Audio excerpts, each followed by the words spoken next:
예. 루카가 전한 거룩한 복음입니다.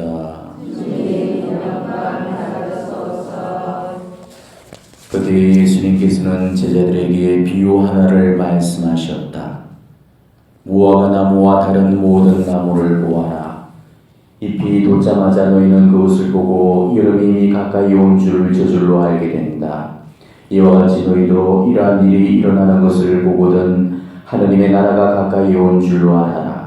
내가 진실로 너희에게 말한다. 이 세대가 지나기 전에 모든 일이 일어날 것이다.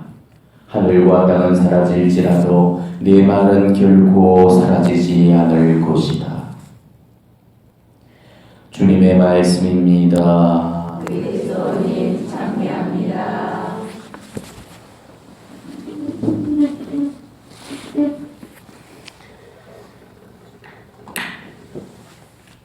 11월 위령수물이 시작된 지가 정말 엊그제 같았는데 벌써 이제 겨울의 초입에 성큼 들어서 있습니다.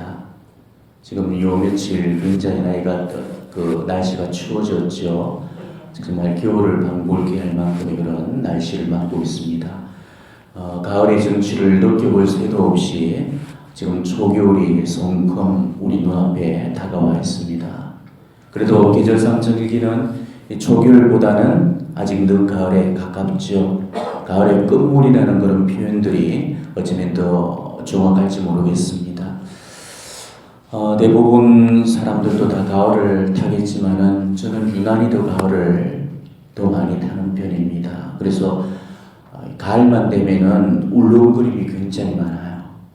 떨어지는 낙엽을 보면서도 가슴이 울렁울렁거리고 또 지는 그런 황혼을 바라보면서도 가슴이 울렁울렁거리고 이 울렁거림 때문에 이 늦가을이 되면은 정말 중심 잡기가 참 힘들어집니다.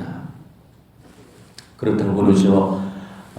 나이가 들수록 남자는 여성 호르몬이 늘어나게 되고 또 여자는 거기에 반해서 남성 호르몬이 더 늘어난다고 그러죠. 그래서 남자는 눈물이 더 많아지고 여자는 더 거세지고 더 거칠어진다고 그러잖아요. 저도 나이가 들수록 이 감수성이 줄지가 않습니다. 오히려 예전보다도 훨씬 더 예민해지고 더 민감해지는 것 같아요. 이게 좋은 건지 나쁜 건지는 잘 모르겠습니다만은 아마 그렇기 때문에 어제는 인생의 허무함이나 이 공허함을 더 많이 느끼고 살고 있는지도 모르겠습니다. 아무튼 가을에서 겨울로 가고 있는 이맘때가 제일 힘들어질 때입니다. 인생의 허무함과 그 무상함을 가장 절실히 느낄 수 있는 계절이 지금 이맘때거든요. 차라리 눈 내리는 겨울이라면은 아마 이렇게까지 힘들어지지는 않을 겁니다. 오늘 저는 며칠간 개인 피정을 지금 다녀오는 그런 길입니다. 제가 이번에 머물렀던 곳은 아주 호젓하고 인적이 드문 그런 한적한 곳이었습니다. 겨울 초입이라 그런지 풍광도 굉장히 얼씬연스러웠죠. 뉘엿뉘엿치는 그런 태양을 석양을 바라보면서는 그 지독한 외로움 그리고 처절한 고독을 그야말로 물리도록 질리도록 실컷 맛보고 돌아왔습니다. 제가 말을 이렇게 하니까 사람들은 다들 제가 부럽다고 그런 이야기를 많이 합니다. 자기네도 좀 제발 혼자 있어봤으면 좋겠다고 그러고 남편한테서 제발 며칠이라도 아니 단 하루라도 좀 벗어나 있었으면 좋겠다 그런 얘기를 많이 하는데 그런 것 때문에 혼자 있는 제가 부럽다면 차라리 꿈을 깨시도록 하십시오. 제가 다른 건데 둘이서 잘 지내지 못하는 그런 사람들이 혼자서 잘 지낼 수 있다고 생각한다면 그만큼 오산이 없습니다. 둘이 있는 괴로움보다 혼자 있는 외로움이 훨씬 덜한 괴로움이겠지만은 또 오히려 훨씬 더 지독한 외로움일 수가 있다는 것이죠. 혼자 여행을 다니고 혼자 피정을 다닌다면 여러분은 제일 먼저 운치나 낭만부터 이렇게 머릿속에 떠올리시겠지만은 사실 전혀 그렇지가 않아요. 지독하고 처절한 외로움이라는 게 뭔지를 정말 이 말을 이해하고 있을 사람이 과연 몇이나 될까 저는 참 궁금해집니다. 제가 혼자서 비정이나 여행을 다니는 게 좋아서 그런다고 생각하겠지만은 좋아서 그런 게 절대 아니죠. 오히려 혼자 하는 비전이나 여행이 두려워질 때가 훨씬 더 많습니다. 오히려 나이를 먹어가면 먹어갈수록 혼자가 된다는 것이 너무나 견디기가 어려울 때가 많아요. 늘 혼자서 살아가는 사람이 뭐 혼자가 된다는 거 뭐가 두렵냐 이렇게 이야기를 하는지 모르겠습니다만은 혼자 사는 거하고 혼자가 되는 거는 이거는 완전히 다른 차원의 이야기죠. 전혀 익숙한 것, 내가 늘 바라보고 내가 늘 체험하는 그런 익숙한 공간에서부터 내가 떠나서 전혀 낯선 곳에서 혼자가 된다는 거, 이거는 정말 숨이 턱턱 막힐 만큼 고독하고 외로울 때가 많습니다. 아무도 없는 곳에서 철저하게 혼자 있다 보면은 그야말로 미치도록 외롭고 고독함을 느끼곤 합니다. 특히 그 해지는 그런 노을을 바라보고 있으면은 저 존재의 밑바닥에서부터 점이 오는 그런 외로움, 또 까다 모를 그런 그리움에 몸소리가 쳐질 때가 있거든요. 그런데도 저는 개인 비전이나 저 홀로 여행을 지금도 고집을 하고 있습니다. 언제나 처음에는 떠나기가 싫지만은 떠나고 나면은 이런 고독에 익숙해지거든요. 그래서 저는 아마 20대 때부터 이렇게 홀로의 시간들을 많이 보내오고 있습니다. 기회가 되면은 이 혼자 여행을 떠난다거나 개인 비전을 쭉 떠나게 됩니다. 그런데 그렇게 혼자 보내왔던 그런 시간들이 어찌는 저를 참 많이 성장시켜준 것 같다는 그런 생각이 듭니다. 특히 제가 남보다 일찍 이 인생에 눈뜰 수 있었던 계기가 되어준 것이 어쩌면 개인 비전이라든지 저 홀로 여행이었습니다. 저는 50도 채 되지 않은 나이에서부터 이 인생의 무상함, 덧없음을 그때부터 깨우쳤거든요. 늦가을에 어울리는 그런 노래가 한 가지 있습니다. 최백호라는 가수 알죠? 그 노래 중에 이런 노래 가사가 있죠. 가을엔 떠나지 말아요. 낙엽지면 소름이 더해요. 차라리 하얀 겨울에 떠나요. 여러분 웃으시지만은 이거는 우리가 웃을 만큼 그런 환희에 벅찬 그런 노랫말이 아닙니다. 어머니를 가을에 떠나보내고서 눈물로서 지어졌다는 노래가 이 노래거든요. 그래서 이 최백호 씨는 이 노래를 부를 때마다 늘 어머니를 생각하면서 그렇게 눈물을 흘리고 있는 거죠. 제가 왜 이 이야기를 꺼내냐면은 저도 제가 아주 사랑했던 사람을 가을에 떠나보냈기 때문에 제가 이 노래를 부를 때마다 그분 생각이 나서 그래서 그리움에 눈물 지곤 합니다. 여러분은 어쩌죠? 여러분들도 지금 이 가을쯤에 여러분 머릿속에서 지금 생각나는 사람, 머릿속에 떠오르는 사람, 그럼 보고 싶은 사람은 없습니까? 곁에 머물다가 지금은 떠나고 없는 그런 사람들이 우리 주변에 분명히 많이 기억되고 있을 겁니다. 물론 그 가을에 이렇게 헤어진 건 아니라고 할지라도 사랑하는 부모님도 우리가 그렇게 보내드렸고 남편도 그렇게 보냈고 형제자매들 중에 또 먼저 보낸 그런 분들도 있고 자식을 앞세운 그런 분들까지도 들어 계실 겁니다. 그렇게 지냈던 누구도 가고 착했던 누구도 떠나고 좋았던 그 사람도 지금은 가고 다 없습니다. 그런데 그런 사람들이 내 주변에 한둘이 아닐 거예요. 어쩌면 지금 내 곁에 머물고 있는 그런 사람보다는 내 곁을 떠난 사람들이 훨씬 더 많을지도 모릅니다. 자, 내 곁에 머무는 사람보다도 지금 내 곁을 떠난 사람이 더 많다는 것은 뭘 이야기합니까? 나 역시도 그만큼 갈 날이 멀지 않았다는 그런 증거죠. 앞으로 우리가 살면 살수록 만남보다는 헤어짐이 더 많을 거고 기쁜 소식보다는 아마 슬픈 소식을 더 많이 접하게 될 겁니다. 젊은 시절에는 웃을 일이 더 많았겠지만 늙으면 늙을수록 울 일이 더 많아진다고 그러죠. 젊을 때는 청첩장에 돌잔치 초대가 더 많았지만 늙어가면 늙어갈수록 병원 방문과 또 장례 조문이 더 많아지게 됩니다. 이게 늙어가고 있다는 증거예요. 그러니까 이 세상 그 무엇도 영원한 게 없다는 거, 이거 너무 기가 막힌 슬픔 아닙니까? 우리가 그렇게 애지중지 여기왔던 물건들도 결국에는 낡고 닳고 헤어져가지고 결국은 버려지고 그토록 소중하게 여기던 그런 사람들도 병이 들고 아프고 서서히 죽어갑니다. 집에 가시거든 이 사진첩을 한번 꺼내서 봐보십시오.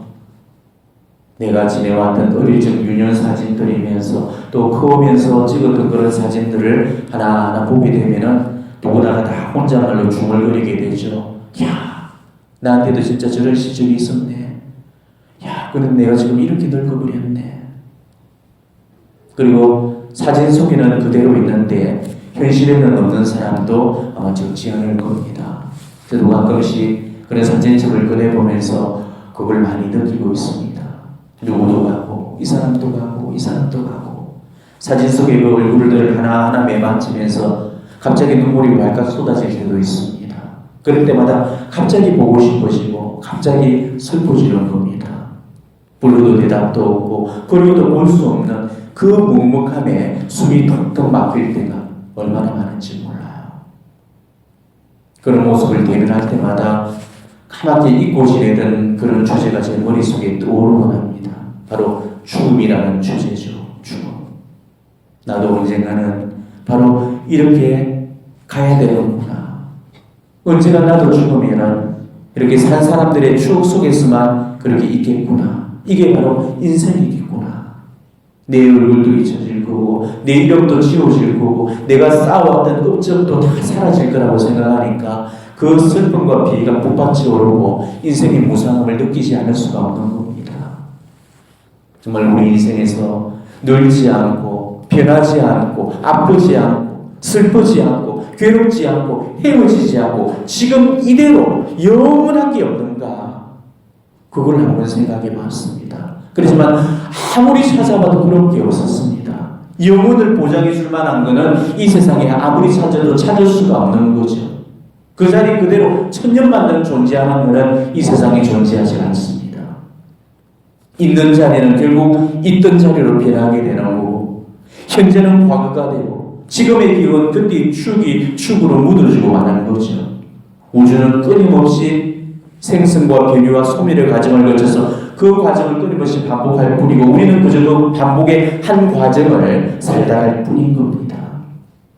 이제 우리도 서서히 그 존재감을 잃어가고 있죠. 우리도 언젠가는 잊혀질 거고 사람들 눈에서부터 사라질 겁니다. 그리고 아무도 우리를 기억해 주지 않고 사람들의 기억으로부터도 지워질 날이 도래하게 될 겁니다. 우리 인생의 남은 횟수가 아직 많다고 생각하지 마십시오. 다들 우리는 인생 살 만큼 다 사셨습니다. 인생의 호시절은 다 넘어서신 분들이 지금 이 자리에 앉아 계시잖아요. 인생에서 가장 화려했던 그 방점을 찍고 이제 우리는 지금 내리막을 향해서 치닫기고 하고 있는 겁니다. 시편 기자가 인간 수명에 할당한 그 몫을 보면은 인생은 기껏해야 70년, 권력이 지나야 80년이라고 그랬죠. 그러니까 우리는 그 좋은 권력 80년을 거의 다 지나왔던 분도 계실 거고 지금 지나오고 있는 분들도 있을 거고 지금 거의 코앞에 다가온 분들도 계실 겁니다. 그리고 그 인생이 뭐라고 그럽니까? 그나마 그이가 고생과 슬픔 해오니 뜻없이 지나가고 우리는 나는 듯이 가버리나이다. 이렇게 노래하면서 인생의 공허함을 우리에게 이야기해 주고 있습니다. 인생은 정말 짧습니다. 거울 앞에 문득 서 있는 자신의 모습을 보게 되면 우리는 누구나 느끼게 됩니다. 한 것도 없이 세월은 손살같이 홀로 가버렸다는 것을 거울에 박혀있는 바로 내 모습을 통해서 확인받을 수 있죠. 어느덧 내 이마에는 여기저기 주름살이 피어있고 머리에는 흰눈이 소복히 내려앉아있고 얼굴에는 여기저기 젖은꽃이 활짝 피어나고 있습니다. 지금 우리는 다들 삶보다는 죽음이 훨씬 더 가깝게 다가서고 있는 것이죠. 저보다도 더 오래 사셨던 그런 분들이 대부분이시기 때문에 다들 인생이 짧고 무상하다는 것을 아마 저보다도 훨씬 더 많이 절감하고 있을 겁니다. 죽음에 더 가까이 다가선 사람들일수록 인생의 무상함의 정도는 훨씬 더 클 거예요. 내가 지금 반평생을 넘어 살고서도 아직 인생 무상함을 느끼지 못하고 있다. 그 사람은 지금 철이 들던 사람입니다. 인생이 무상하다는 것을 우리가 안다면은 과연 우리는 지금 우리 남은 여생을 어떻게 살아야 되는지 우리는 내 인생에 남은 그 계획표를 이제 다시 한번 수정하면서 보다 더 잘 세우려는 그런 계획을 가져야 되는 거죠. 늙은 대로 살고 닥치는 대로 산다면은 그건 너무 무책임한 거잖아요. 네 인생 앞에 너무 미안한 짓이잖아요. 근데 실제로 인생을 그렇게 살고 있는 사람들이 이 세상에 얼마나 많습니까? 자기 인생 앞에 미안해야 할 사람들이 지금 너무나 많습니다. 노랫말에 이런 가사가 있죠. 노새 노새 젊어서 노새 늙어지면 못 노나니 화문은 11홍이요 단도 차면 기운하니 얼씨고 절씨고 차차차 지하자 좋구나 차차차. 물론 우리가 우고절기자고 부르는 그런 노래겠지만은 실제로는 이 노래 가사처럼 인생을 살고 있는 그런 사람들이 우리 주변에 얼마나 많은지 몰라요. 이런 노래는 영혼을 잃어버린 사람들이나 부르는 그런 노래이잖아요. 근데 실제로 영혼을 잃어버린 그런 사람들이 실제로 노인의 삶 안에서 얼마나 많은지 모릅니다. 서울 파우다 공원에 가보면은 그리고 부산 용두산 공원에 가보면은 영혼을 잃어버리고 있는 그런 사람들이 거기 다 모여 앉아 있습니다. 지하철 역사에서부터 공원에 이르기까지 수천 명의 그런 노인들이 바글바글 모여 있거든요. 나이 든 노인들이 자기 인생의 마지막 시간들을 보내는 모습을 보면은 그야말로 어이가 없어서 할 말을 잃어버리게 됩니다. 얼마 남지 않은 그 인생의 시간들을 할 일 없이 노닥거리고 까먹고 있고 하루 종일 그 섹스 파트너를 못 알아보고 몸을 파고 사는 그런 추악한 사태들이 벌어지고 있습니다. 아마 여러분들도 언론을 통해서 바카스 아줌마라는 이야기를 익히 들어보셨을 겁니다. 실제로 그런 모습들이 서울, 부산 여기저기서 대부분 보여지는 모습들인 거예요. 그분들도 물론 인생이 허무하고 늦었다는 것을 왜 모르겠습니까? 그런데도 그걸 알고서도 내린 결론이 고작 그거라면은 그 사람들은 정말로 불쌍한 사람들이죠. 인생이 무상하고 늦었다는 것을 알았다면은 노닥거리면서 세월을 까먹는 그런 삶은 안 살아야지. 얼마나 우리 시간이 아깝습니까? 인생이 무상하기 때문에 삶이 더욱더 애틋하고 더욱더 소중해야 되는데도 오히려 그 삶을 쾌락 속에 방탕 속에 던져버리는 거죠. 물론 우리야 지금 그런 모습으로는 살지 않습니다. 우리는 다들 하나님께 귀의했고 나름대로 기도와 또 하나님 뜻에 의약하는 그런 삶을 살려고 노력을 하고 있죠. 하지만 우리가 정말로 하나님께 전적으로 하나님 원하는 그런 삶의 모습을 갖추면서 우리 인생을 살아가고 있는가를 한번 조심스럽게 물어보시기 바랍니다. 우리도 우리에게 주어지고 있는 그런 시간들에 충실하지 못한 경우가 얼마나 많습니까? 하루를 보내는 중에 할 일 없이 시간을 낭비하고 있는 그런 우리 시간이 줄줄 새고 있는 그런 때가 얼마나 많습니까? 그렇다면 우리 역시도 우리 인생에 대한 책임을 피해갈 수가 없는 것이죠. 우리가 미국에 죽어서 하나님 앞에 제일 먼저 받게 될 첫 번째 심판은 시간에 관한 그런 심판이 될 겁니다. 하나님은 우리한테서 허다히 많은 그런 시간의 선물들과 값진 기회들을 이렇게 무량하게 지금 주고 계시죠. 그렇지만은 이 시간의 끝에는 그 선물이 거두어지게 되고 결국은 우리에게서 주어졌던 우리가 낭비했던 그 값없는 그 시간들을 하나님께서는 책망하시고 바로 거기에 대한 소명을 하나님께서 원하실 겁니다. 우리는 우리 삶을 소명하는 그 자리에서 시간을 낭비했던 그 죄를 하나님 앞에 해명해야 될 그 순간을 맞닥뜨리게 될 겁니다. 우리가 지금 이렇게 살아있다는 게 얼마나 놀랍고 경이로운 축복인가를 우리는 아셔야 돼요. 오늘 하루도 이렇게 지금 살아있다는 게 얼마나 감사하고 은혜로운 일인지 정말로 느끼고 있는 그런 사람들이 우리 중에 몇이나 되겠습니까? 오늘도 내 생명을 이렇게 살려놓고 계신 이 하나님의 거룩한 뜻이 어디 있는가를 우리가 여쭙고 바로 그 생명에 보답하는 삶을 살아야 되는 거, 이게 우리가 살아있는 우리 존재의 이유고 우리가 이 인생을 살아가는 목적인 거죠. 지금 우리 인생도 어느덧 계절을 갈아타고 있는 중이죠. 자, 계절도 봄이 가면 여름이 오게 되고 또 여름이 가면 가을이 오고 또 가을이 오면 겨울이 오는 것처럼 사람도 태어나면 자라고 자라면 늙고 늙으면 병들고 병들면 죽어가게 되어 있습니다. 예수님은 바로 이 이치를 오늘 복음에서 바로 무화과나무 한 가루에서 가르쳐 주고 계시죠. 가지에서 새순이 움트듯이 우리에게도 탄생의 기쁨이 있다는 겁니다. 잎이 꽃을 피우듯이 생의 꽃을 피워야 되는 거고, 꽃이 지면 열매를 맺듯이 우리도 삶의 열매를 내놓아야 된다는 거고, 그리고 지는 낙엽을 보면서는 우리도 언젠가는 바로 그 모습으로 가야 된다는 것을 알고 조용히 떠날 채비를 갖춰야 된다는 겁니다. 그러니까 지금 이 나무 한 그루 속에 삶의 진리가 있고 자연의 이치 속에 우리 인생의 이치가 있는 거죠. 보잘것없는 나무 한 그루조차도 우리 인생을 가르치는 큰 스승인 겁니다. 우리는 이 자연에게서 인생의 봄과 여름과 가을과 겨울을 배워야 되는 겁니다. 자연이 사철을 받고 있듯이 우리 인생도 지금 계절의 옷을 갈아입어야 된다는 거죠. 지금 자연은 가을에서 겨울로 넘어가고 있듯이 삶의 열매를 내어놓은 다음 낙엽으로 떨어져서 다음 봄에 밑거름을 준비하고 있듯이 우리 역시도 우리 계절에 맞는 그런 채비를 갖춰야 된다는 것입니다. 지금 내 인생이 어느 계절에 와 있다고 생각합니까? 인생의 봄은 지난 지가 아마득하죠? 인생의 여름도 벌써 우리는 다 지나갔습니다. 이제 가을도 지나갔고 어느덧 겨울을 향해 다가가고 있는 중입니다. 그렇다면 우리도 바로 내 인생의 겨울을 맞이할 준비를 하면서 이 가을을 지금 보내야 되는 겁니다. 언제까지 봄으로 살 거고 언제까지 여름만 고집하며 살려고 하겠습니까? 인생이 어느덧 저물어서 겨울로 가고 있다면 그걸 깨닫고 우리는 떠날 준비를 갖춰야 되는 거죠. 꽃이 피면 봄이 왔다는 걸 알고 잎이 돋으면 여름이 왔고 열매가 나면 가을이 왔고 낙엽이 지면 겨울이 온 줄을 알면서도 왜 우리 인생은 이렇게 봄을 지나서 여름을 지나서 가을에서 겨울로 가고 있는 줄도 모르고 우리는 살고 있다는 말입니까? 이제는 우리가 정말 죽음을 생각하면서 살아야 될 때라고 봅니다. 자신이 죽는다는 것을 모르는 사람은 아마 우리 중에 아무도 없을 거예요.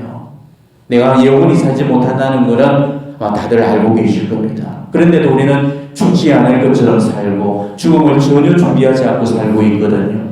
물론 죽을 줄은 알지만은 지금 당장이라고는 오늘 밤이라고는 우리가 생각지가 않죠. 언젠가 시한 무승부를 받아야 될 그런 날이 올 겁니다. 그때 우리가 비로소 죽음을 실감한다면은 아마 그때는 이미 너무 늦은 거죠.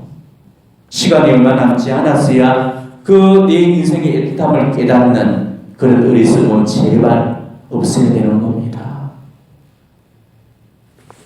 언젠가 임종을 앞두고 있는 사람들의 마지막을 지켜본 적이 있었습니다.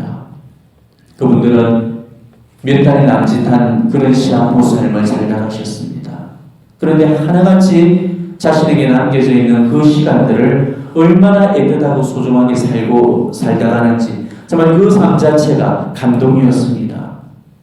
마지막에는 다 하느님께 귀의했고 그 존재의 권능신 하느님께 돌아갈 채비를 다 갖추고서 그리고 이 세상 여정을 끝내고 영혼의 품에 안기는 그 모습을 다 저는 지켜봤습니다. 제가 그 모습을 바라보면서 이게 바로 그 모습이 우리가 완성시켜야 될 우리 삶의 마지막 모습이 아닐까라는 그런 결론을 얻었습니다. 그리고 우리가 보내고 있는 이 시간들이 정말로 하느님께로부터 온 선물이라는 사실을 저는 그분들을 통해서 깨달을 수가 있었습니다. 시간을 낭비하지 마십시오. 지금 우리가 보내고 있는 이 시간도 잠시 잠깐 후면은 다시는 되돌리지 못할 순간이 되고 말 겁니다. 어느 한순간도 무익한 시간이 되지 않도록 우리는 남은 시간들을 충실하게 아름답게 갖고 나가야 되는 겁니다. 인생을 낭비한 그만큼 큰 죄는 없습니다. 우리는 지금으로서는 내가 내 인생을 낭비하고 있는 것이 얼마나 큰 죄일지를 깨닫지 못할 겁니다. 내게 주어지고 있는 이 시간들이 얼마나 소중하고 얼마나 애틋하고 얼마나 절실한가를 우리는 지금으로서는 결코 모를 겁니다. 지금이야 풍족하다 못해서 차고 넘치도록 넉넉한 그런 시간과 기회를 우리가 가지고 있지만은 언젠가는 자신한테 주어진 이 시간과 기회가 거두어질 날이 우리한테 반드시 오게 될 겁니다. 인생에서 쓸 수 있는 시간들이 너무 많아가지고 우리가 그 소중함을 놓치고 살았을 때 불현듯 내 인생의 시간과 기회가 소멸됐다는 그런 통고를 갑자기 받게 될 겁니다. 이게 바로 임종이고 이게 바로 죽음이잖아요. 그리고 바로 그 순간에 우리는 즉시 하느님 앞에 불려가서 하느님 앞에서 그 심판대 앞에 서게 될 겁니다. 그리고 다니엘서의 말씀처럼 법정이 열리고 책이 펼쳐지게 될 겁니다. 이 성에서 살아왔던 내 인생에 담겨있는 생명의 잔고가 바로 그분 앞에서 공개가 되어질 거예요. 내가 무엇을 위해서 살았고, 내가 어디를 향해 살았고, 내가 누구를 위해서 살았는지 바로 하느님 앞에서 언제 어디서 무엇을 어떻게 왜 했는지 자기 인생에 관해서 분명히 해명해야 될 그 순간을 만나게 될 겁니다. 우리가 하느님 앞에 섰을 때 과연 하느님 앞에 내 삶을 해명할 자신이 있겠습니까? 하느님 앞에 우리가 떳떳하고 당당해질 수가 있겠습니까? 만약 내가 하느님 뜻대로 거룩하게 이生을 살아왔다면 내 삶은 하느님 앞에서 오이당하고 떳떳해지겠지만 정말 저열하고 그리고 속스러운 그런 삶을 선택했다면 내 삶은 하느님 앞에서 부끄러워질 수밖에 없을 겁니다. 하느님 앞에 내 삶이 부끄러워지지 않으려면 우리는 순간을 위해서 살지 않고 찰나의 것들에 우리 눈을 물들여서는 안 됩니다. 세상이 우리에게 주는 이 거짓 거짓된 기쁨에 홀리지 말아야 됩니다. 이 세상의 것들은 결국은 다 사라지고 말 허상이고 신기루일 것이죠. 저도 그렇습니다. 살면 살아갈수록 그 인생이 허무하고 헛헛하고 무엇 하나도 내가 믿고 맡길 만한 의짓거리가 없더라는 것이죠. 내가 믿고 맡긴 그 의짓거리들이 알고 보니까 다 헛짓거리더라는 거죠. 이 세상에는 영원불변하게 내가 믿고 맡길 것들이 없더라는 것입니다. 정말로 영원히 변하지 않고 영원히 존재할 수 있는 것은 예수님과 그분의 말씀뿐이더라는 거죠. 오늘 예수님도 말씀하셨죠. 하늘과 땅은 사라질지라도 내 말은 결코 사라지지 않을 것이라고 하셨잖아요. 모든 것들은 다 사라지고 말 겁니다. 우리 인간의 모든 업적들도 다 무너지고 말 겁니다. 내가 목숨 걸고 지켜왔던 내 재산, 내 건강, 내 명예, 내 권력 그 모두가 다 헛된 것이 될 겁니다. 그렇지만 이 세상 모든 것들이 다 사라진다 할지라도 하느님의 말씀만큼은 영원할 거예요. 바로 예수님만이 길이요 진리요 생명이시고 기쁨이시고 위로이시고 평화하시기 때문에 성가 하나 함께 불렀으면 좋겠습니다. 683장 그 천국의 구원 오로지 정말 예수님만이 우리 인생의 기쁨이시고 우리의 생명이시라는 사실을 우리가 믿으면서 우리가 조용히 기도하는 마음으로 찬양을 드렸으면 좋겠습니다.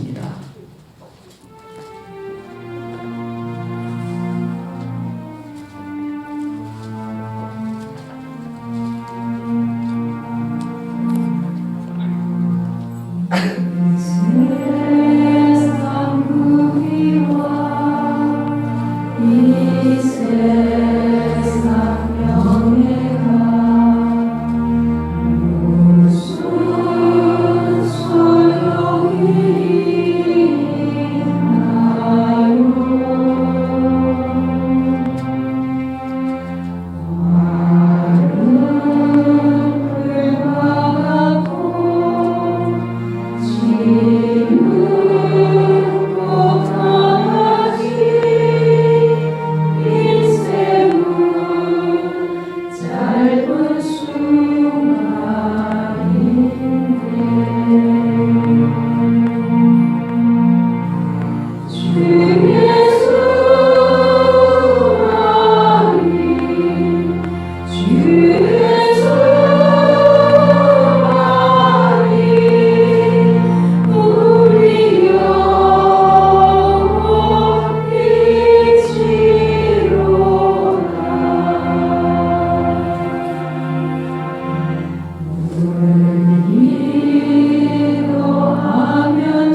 것과 같고 지는 입과 같이 우리 인생은 짧은 순간이라는 것. 주 예수만이 우리 영혼의 빛이고.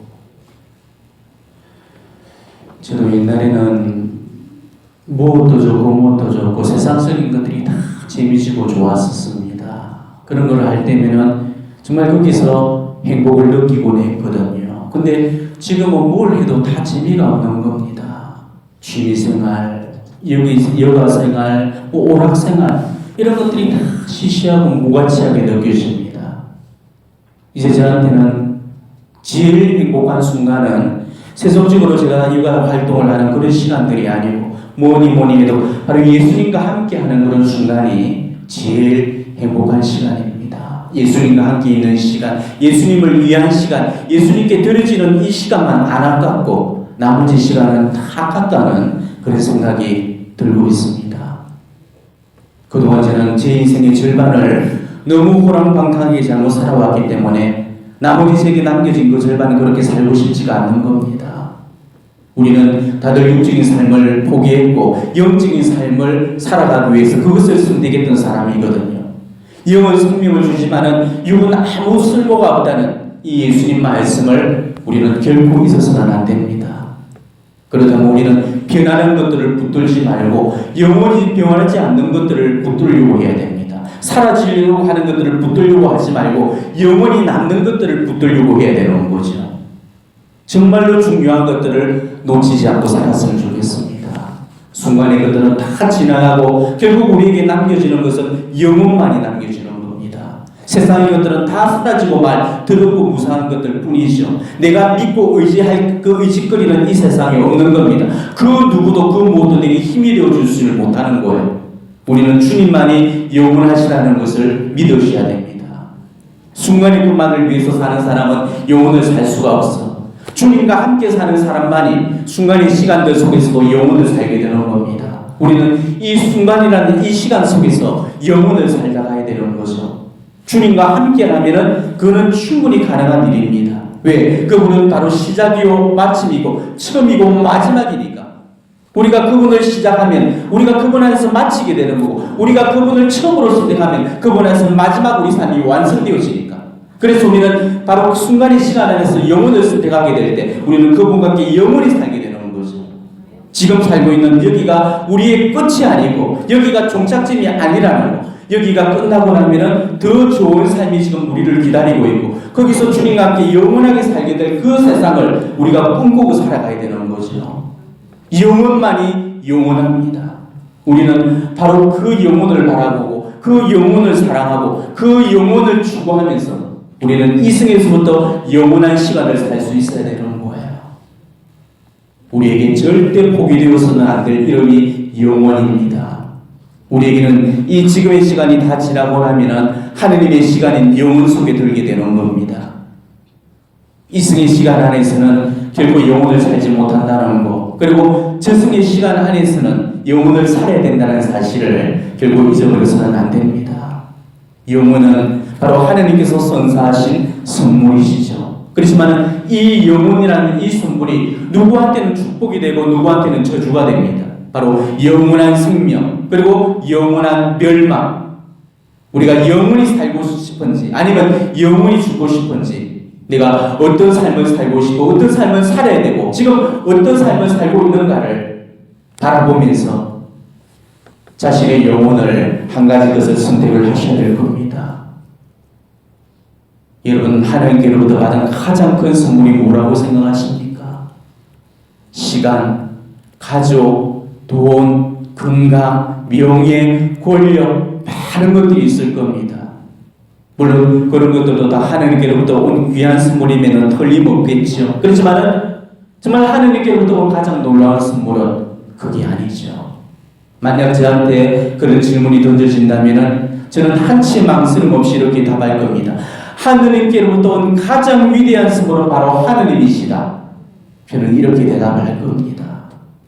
그 선물이 얼마나 크고 놀랍고 위대한지 우리는 지금으로서는 잘 모를 겁니다. 우리가 죽어봐야만, 연옥에 가봐야만 그 존재의 근원이신 분을 잃어버린다는 게 얼마나 큰 슬픔이고 아픔인가를 아마 그때 가서는 우리도 깨닫게 되겠지요. 내일 저녁부터는 이제 새로운 신앙의 한 해가 시작되는 대림 시기에 들어서게 됩니다. 대림은 하나님의 선물을 기다리는 시기입니다. 자, 어떤 선물입니까? 우리가 어떤 선물을 기다리죠? 예수님, 즉 하나님이라는 그 선물을 기다리는 시기가 대림 시기라는 거죠. 사랑하는 사람끼리 사랑의 멘트로 잘 쓰는 표현이 있죠. 너에게 나를 보낸다, 이런 이야기를 하잖아요. 너에게 나를 보낸다, 이게 성탄의 메시지이기도 합니다. 하나님께서 당신을 나에게 주셨다는 것, 우리는 이보다 더 큰 선물을 지금까지도 받은 적이 없고 앞으로도 더 이상 받을 수가 없을 겁니다. 그래서 바오로 사도께서도 분명히 그러셨잖아요. 눈으로 본 적이 없고 귀로 들은 적이 없으며 아무도 상상조차 하지 못한 일을 하나님께서는 당신을 사랑하는 사람들을 위하여 마련해 주셨다. 이게 바로 성탄이라는 겁니다. 그래서 예수님께서도 분명히 말씀하셨죠. 많은 예언자와 의인이 너희가 보는 것을 보고자 갈망하였지만 보지 못하였고 너희가 듣는 것을 듣고자 갈망하였지만 듣지 못하였다. 우리가 바로 그 행운을 지금 누리고 살고 있다는 것이죠. 그러니까 내 인생에서 하나님을 알았던 행운보다 더 큰 행운은 없는 겁니다. 내 인생에서 하나님을 모시고 사는 지금의 행복보다 더 큰 행복은 앞으로도 다시 없을 겁니다. 우리는 지금의 이 행복을 정말 하나님께 감사드려야 됩니다. 이게 보통의 선물이고 보통의 은총이고 축복이겠습니까?